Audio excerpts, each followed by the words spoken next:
Hi, I'm stood with Max from Osmo. He's the marketing guy from Osmo. He's come to our stand today, giving out loads of freebies, which is really good. A couple of questions, Max. Yep. First of all, settle an argument. How do you pronounce Poly-X? Oh, it's pronounced Polexol. So people say Poly-X. No, it's Poly-X. Poly-X. Yeah, Polexol. Polex, that's it. With Polex. a P. With a P. Polex with a P. So there Polex you go, there you have P. it. It's Polex with a P, not Poly-X. Also, got to settle an argument, because me and the other admin, we use Osmo a lot. Yep. I apply with a cloth. Yep. Rub in. Yep. Wipe off. I know that Jeff uses a card scraper. Yep. Like a card, pours it on, and card scraper. Other guys use a brush. What is the best way of getting the best finish from Osmo? So it all really depends on preference, but for me, I think having a cloth coat, because that means that you can build it up and have multiple layers, and what you're doing is you're really kind of working it into the surface, and with our product being penetrative, it needs to penetrate in. So if you apply too much on the surface, then it's going to get a build up. So if it dries, then it could be that it just sits on top of the surface and doesn't actually go in. So with a cloth, you can do multiple coats and really work it in and push it into the surface, and really you get to feel the wood as well. So instead of using a roller or a brush, feel it with the cloth. So okay. So how many coats of your cloth? So with a cloth, so normally it's a 2-coat application, but 2 coats for brushes or 2 coats for rollers. But if we do a cloth, then you increase that, so you double it, so you do about 4 to 5 cloth coats. So we say on average, you need about 70 millilitres per metre squared. 70 mil per metre squared, which is about 5 cloth coats. Okay, cool. Next question. I've gone blank. I don't know. What's my next one? Right. So, what is your? You've come today with obviously the Polex. Yep. Lots of Polex. UV. Yep. UV protection. UV protection as well. You do the outdoor stuff. You've also got some tints. What are the different tint kind of products, and what will they do?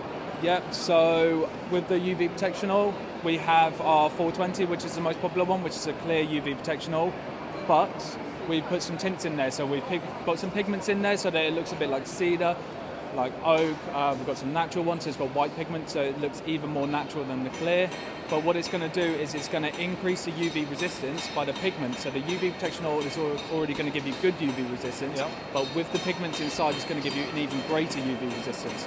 So it's going to increase the look, so it's going to give you a more uniform colour, and it's also going to give you better protection over the years. Okay, so the coloured stuff is a lot better UV. Yes. Both are still good, but if you want more protection, then a pigmented product. Okay, say I built an outdoor bench and I covered it in, brushed on 5 coats of the UV. How long would you expect that to last before I needed to reapply a top-up coat? Yeah, so all year round. So with a bench, we wouldn't say UV though. We'd only say that it's for vertical structures. Right. Okay. So structures that have got a gradient of 15 degrees or higher. Why would that be? So it means that the water runoff, if it builds up and you have big pools of water, so let's say on like windowsills, then it can go into the product and start removing the oils, which we don't want. So we have other products. We've got natural or wood stain, which is suitable. So that's suitable for the benches.